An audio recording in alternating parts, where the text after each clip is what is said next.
on that front, we had Jeremy Weber at the Inner Circle, who gave a presentation on the power of using employees' personal brands to what he calls humanize corporate brands, which I thought was a cool idea. Picture Sinclair Range. We have, whatever we have day to day on employees, let's call it 10 for a round number. It goes up and down with, depending on who's working that day, new hirings, people leaving, which is very low. We have very low turnover here, but portfolio companies, like at some point we're saying we had 200 employees, which we did through wholly owned subsidiaries.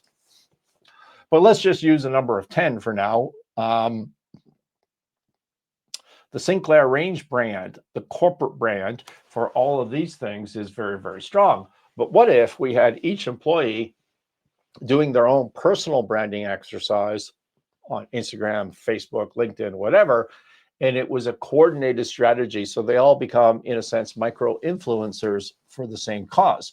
That's basically what he's saying, is put a human face onto the corporate brand. So we had a discussion about that at the Inner Circle, which I thought was pretty cool.